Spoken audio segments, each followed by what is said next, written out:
If I move from here and go over there and sit with my Democrat friends, which will make them real nervous, does Google track my movement?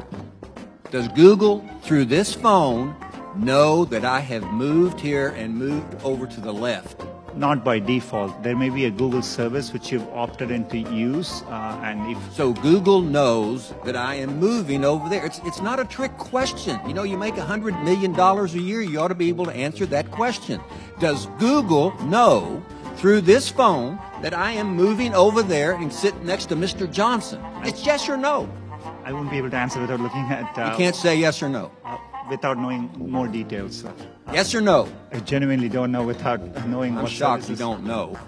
I think Google obviously does. Would you agree to allow an independent entity to study your search results for political bias? I know you've had individuals studying that now, but you appointed them. Would you allow a third-party, independent, outside organization to study your search results and cooperate with them to determine the degree, or if any, of political bias? To date, there have been independent third-party studies looking at search results. The Economist did. But you chose those third parties. I'm talking about someone truly independent.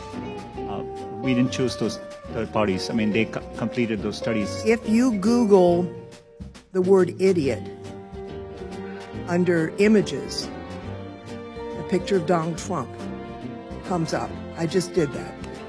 How would that happen? How does search work so that that would occur? For any time you type in a keyword, we've gone out and crawled and stored copies of billions of web pages in our index. And we take the keyword and match it against web pages and rank them based on over 200 signals.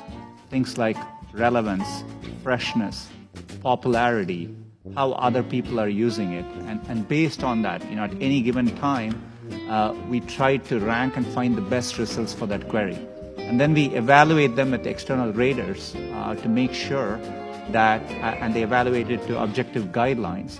And that's how we make sure the process is working. So it's not some little man sitting behind the curtain figuring out what we're going to show the user. It's basically a compilation of what users are generating and trying to sort through that information. We don't manually intervene on any particular search result. I have a 7-year-old granddaughter who picked up her phone before the election, and she's playing a little game, kind of game a kid would play, and up on there pops a picture of her grandfather. And I'm not going to say into the record what kind of language was used around that picture of her grandfather, but I'd ask you, how does that show up on a 7-year-old's iPhone who's playing a kid's game?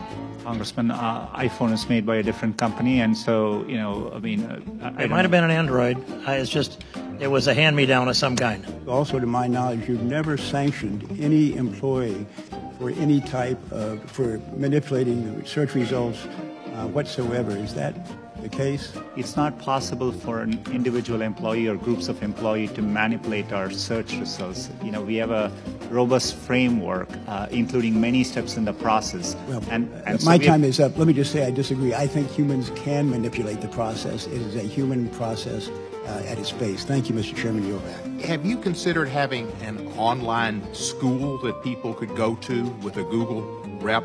You could kind of log in and kind of ask questions, or have Google, and not like Comcast where you get put on hold for 30 minutes and then find somebody who you can't understand.